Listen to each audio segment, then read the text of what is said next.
Hello friends, जय हिंद। कैसे हैं आप लोग? मुझे आशा है कि आप सभी अपने अपने फैमिली के साथ स्वस्थ, मस्त और व्यस्त होंगे।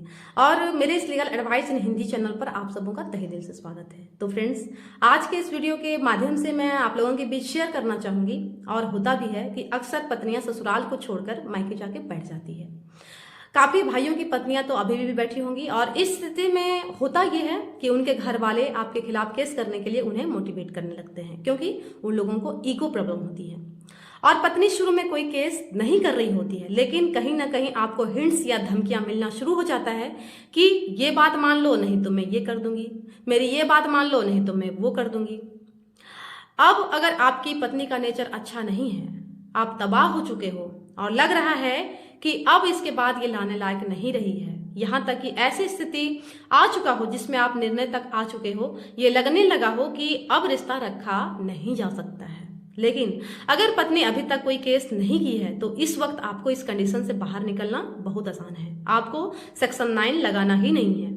ये सेक्शन 9 लगाते क्यों है? जब मेंटेनेंस ब्लॉक करना हो, गलत साबित करना हो, और आपके पास समय, हालात, परिस्थितियां सभी पहले से अच्छी हो, आपके फेवर में हो, कुछ सबूत हो, तो इस कंडीशन के अंदर आप सेक्शन 9 लगाकर पूरे केस में मजबूत रह सकते हैं। और वैसे भी मजबूत रहना भी होता है। फ्रेंड्स, डीमोटिवेट होने की जरूरत नहीं है। और जिन्होंने सेक्शन 9 लगा भी दिया है, उन्हें क्या करना है, क्या नहीं करना है, इसकी पूरी जानकारी के लिए मेरे इस वीडियो के लास्ट तक बिना स्किप किए बने रहें। तो फ्रेंड्स, इसी वीडियो में मैं आपको बताऊंगी कि किस तरह से यही फॉर्मूला, जिनकी पत्नी कोई केस अभी तक नहीं की है और मायके जाके बैठी है, तो यहाँ भी सेक्शन 9 वाले लोग कैसे इस चीज को फायदे में ले सकते हैं, इसको वीडियो के लास्ट में बताऊंगी। फ्रेंड्स, सेक्शन 9 वाले जिनका केस ऑलरेडी 1-2 साल से चल रहा हो, तो अभी इस पे बात करूंगी कि करना क्या है। फ्रेंड्स, बंदी प्रत्यक्षीकरण हेबियस कॉर्पस एक बेहतरीन ऑप्शन होता है, जो संविधान के आर्टिकल 2 to 6 में आपको इसका ऑप्शन मिलता है। अपने किसी प्रियजन का अपहरण या जबरन किसी जगह उसको बंदी बना लेने के एवज में जो सीआरपीसी का सेक्शन 97 है, वो यहाँ रास्ता देता है कि आर्टिकल 2 to 6 को लागू कराया जा सकता है। अब करना क्या है? ये हाई कोर्ट में लगता है, तो आप सीधा हाई कोर्ट में जाके अपना कंप्लेन दर्ज कराएं। कोई ज्यादा जरूरी नहीं है कि आप पुलिस कंप्लेन कराएं, या फिर आप पुलिस को एक कंप्लेन देकर सीधा हाई कोर्ट जा सकते हैं और हेबियस कॉर्पस वहीं लगता है।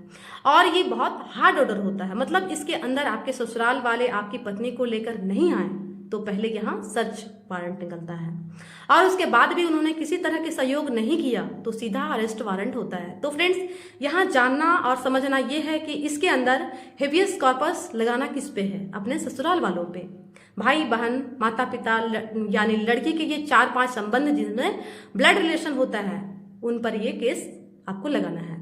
और दूसरी बात यह है कि आपकी पत्नी जब कोर्ट आएगी तो ये तो बात पक्की है कि वो यहाँ आने के बाद ये उल्लेख करेगी कि मैं इनके साथ नहीं रहना चाहती हूँ। तो वहाँ आपको ये कहना है कि सर, ये ऐसे कैसे कह सकती है, ये ऐसा क्यों कहेगी? पर फ्रेंड्स, वो यहाँ आकर दो राहें में खड़ी हो गई है। ऐसी परिस्थितियां पैदा हो गई है कि अगर आपकी बुराई वो वहाँ नहीं करेगी तो अपने घर वालों को फंसा देगी। जैसे कुछ लोगों का कहना भी होता है कि वो तो आ जाएगी, वो तो बोल रही थी कि मैं आ जाऊंगी।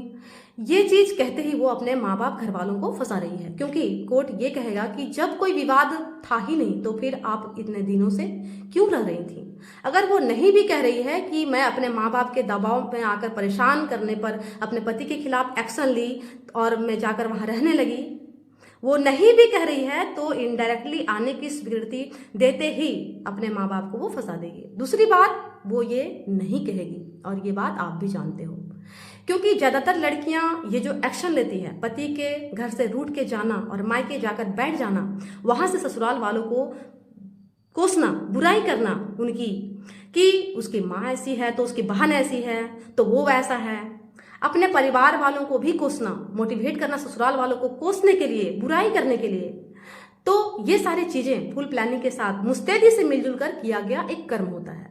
तो उस कंडीशन में पत्नी अपने परिवार को बचाना ही उचित समझेगी, क्योंकि उसको हेबियस कॉर्पस क्वैश कराना होता है। तो खारिज करवाने के लिए यही कहना पड़ेगा कि साहब, इस व्यक्ति के साथ मैं नहीं रह सकती, फर्स्ट नंबर।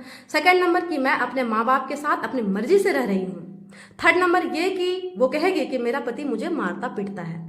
तो जैसे ही वो ये कहेगी तो कोर्ट उसे कहेगा कि ये थाना नहीं है मैडम, तो आप हाई कोर्ट को थाने के लेवल पर मत लाओ, क्योंकि थाने में कुछ हद से ज़्यादा भी झूठ चल जाता है। झूठ मूठ रो धो के लड़की बोल दे कि ये मारा पीटा तो 377-76 तक लड़का पहुंच जाता है, जबकि इन सब का लड़के के पास कोई सबूत भी नहीं होता। तो हाईकोर्ट में ये सब चलता नहीं है।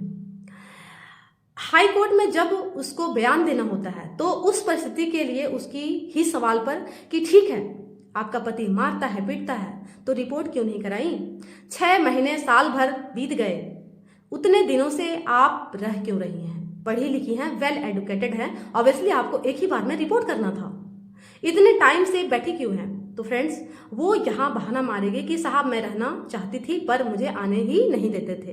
तो कहा जाएगा उसे कि फिर ये हेबियस कॉर्पस क्यों लगाया है, तो यहाँ पर भी उसकी बनेगी नहीं कुछ भी।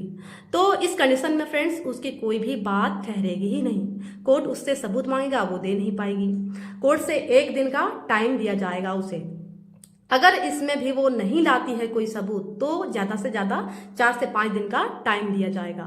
और अब भी वो नहीं लाती है तो कोर्ट निर्णय तक पहुंचेगी, ऑर्डर होगी कि उसे जाना है या नहीं जाना है। उसके बाद लड़की ने जितने भी बयान अब तक बोली वो ऑन रिकॉर्ड होगा, यानी कोर्ट में दर्ज होगा। तो वो सारी बातें दर्ज हो रही है कि वो अपने मर्जी से मायके में रह रही है। तो ये मुसीबत और दोनों तरफ से फंसने वाला काम हो जाता है फ्रेंड्स, कि अगर आपके पक्ष में बोली तो घर वाले जाएंगे और नहीं बोली तो पूरा का पूरा केस खारिज करने वाली स्थिति बन जाएगी। आगे कोई 498A का प्लानिंग चल रहा हो तो वो भी ब्लॉक हो जाएगा। उसके बाद जब वो यहाँ से अपने घर वालों का पिंड छुड़ा के ले जा रही होगी तो आपको ये करना है कि जो बयान उसके दर्ज हुए हो उसकी एक सर्टिफाइड कॉपी आपको निकलवा लेनी है, जो इजीली आपको मिलेगी। और ऑर्डर भी जो आपका आएगा उसमें भी इस चीज का उल्लेख होगा, जो भी होगा कि पत्नी ने आने से मना कर दिया। तो ये पूरी तरह से आधार बनेगा आपके सेक्शन 13A का, जिसके अंदर ये क्लियर है कि बिना उक्त कारण के पत्नी रह रही है। वो कह तो रही है कि उसने मारा पीटा पर कोई सबूत नहीं दे रही है, और बिना सबूत के कोर्ट नहीं चलता। और जो लोग कहते हैं ना कि ये तो ये कह देगी, वो तो वो कह देगी, ये सब खिचड़ियां जो चलती है थाने और लोअर कोर्ट में, वो यहाँ हाई कोर्ट में सब ठंडी पड़ जाती है। हाई कोर्ट हर मामले में स्ट्रिक्ट होता है और ये बंदी प्रत्यक्षीकरण क्रिमिनल ऑफेंस में आता है, तो जज इसको यहाँ बहुत सीरियस लेता है और यहाँ ससुराल वालों को भी बचाना चाहता है। उस स्थिति में वो बिल्कुल चाहेगा कि एकदम ठोस कारण पैदा हो, तो ठोस कारण पैदा होगा नहीं रहना चाहती हूँ। अब उसका जो ऑन रिकॉर्ड दर्ज हुआ है ले जाकर आप 13A के अंदर जो 1 साइडेड डिवोर्स का जो ऑप्शन होता है वो लगा दें। इसमें अब ये हो सकता है कि 2, 4, 6 महीने थोड़ा टाइम लगेगा, क्योंकि बहुत सॉलिड बयान है, सबूत वो नहीं दे पाई है। अब फ्रेंड्स एक बात और ध्यान रखना है, और कुछ बातें मन में भी आ रही होगी कि 498A तब भी लगा सकती है, बिल्कुल लगा सकती है, पर वो खड़ी नहीं होगी। पुलिस में रखी है तो आप ले जाएं, दिखाएं कि ऑन रिकॉर्ड बोला है साहब, 498A किया है, ये तो बोल रही है, ऑन रिकॉर्ड इसके पास सबूत भी है, तो आप FIR किस ग्राउंड पे लगा रहे हो। उसके बाद अगर उसने 156(3) में लिखवाया है या किसी भी तरह से सक्सेसफुल हो जाती है FIR लॉन्च करवा के या फिर चार्जशीट बनवाने में, तो आप FIR को क्वेश करवा सकते हैं, उसके चार्जशीट को क्वेश करवा सकते हैं, मतलब बहुत जल्दी केस आपका खत्म हो जाएगा। तो ये जो ऑप्शन होता है बड़ा ही शानदार ऑप्शन है। अब बात करूंगी फ्रेंड्स जिन लोगों ने सेक्शन 9 लगा रखा है उनकी बात पे। जिन्होंने सेक्शन 9 लगा रखा है और यहाँ पत्नी के 2 ऑप्शन हो जा रही है कि अगर वो नहीं आ रही है, रेगुलर कोर्ट में सेक्शन 9 लगाने के बाद भी अवॉइड कर रही है, तो आप चौथी, पांचवी, जहां 3rd और 4th डेट पर एक्सपर्टी ऑर्डर होने का हमेशा ऑप्शन होता है, यानी कि डिग्री पास कर दी जाती है। और जब वो नहीं आ रही है तो उस स्थिति में सीधा आप हेबियस कॉर्पस लगाएं। अगर आपको लग रहा हो कि जज भी आपके सपोर्ट में नहीं है तो आप सीधा हेबियस कॉर्पस लगाएं। और यहाँ पर फ्रेंड्स सभी चीजें इंस्टेंट और सबूत पर आके टिकेगी, हाथों हाथ रिजल्ट और फैसला। आप यहाँ डायरेक्ट चैलेंज भी कर सकते हैं। और फ्रेंड्स हर एक चीज का एक एंगल होता है, रामबाण उपाय होता है। और एक इंपॉर्टेंट बात मैं कहना चाहूंगी सबों से फ्रेंड्स कि कोर्ट जेंडर वाइज नहीं है, लॉ जेंडर वाइज नहीं है। आंखों पर बस एक सफेद झूठ का चश्मा चढ़ा दिया जाता है कि सुनते तो आखिर लड़कियों की है। तो बिल्कुल ऐसा कुछ नहीं है फ्रेंड्स, आप लड़ना सीखिए, आप आगे आना सीखिए, हिम्मत हौसले के साथ आगे आइए। जब हवाएं आपके विरुद्ध हो, पूरी दुनिया आपके खिलाफ हो, और अगर उस वक्त आप खुद के साथ हो, तो जीत आपकी होगी, आपको कोई नहीं हरा सकता, कोई नहीं हरा सकता। तो फ्रेंड्स, कैसी लगी मेरी आज की वीडियो कमेंट करके जरूर बताना, और रियल में अच्छी लगी हो तो लाइक कर देना, शेयर कर देना। जो व्यूअर्स मेरे इस चैनल पर नए हुए सब्सक्राइब कर देना, बेल आइकन प्रेस करके ऑल बटन प्रेस कर देना, ताकि जब भी मैं नई वीडियो अपलोड करूं तो सबसे पहले आपको पहुंचे। जय हिंद।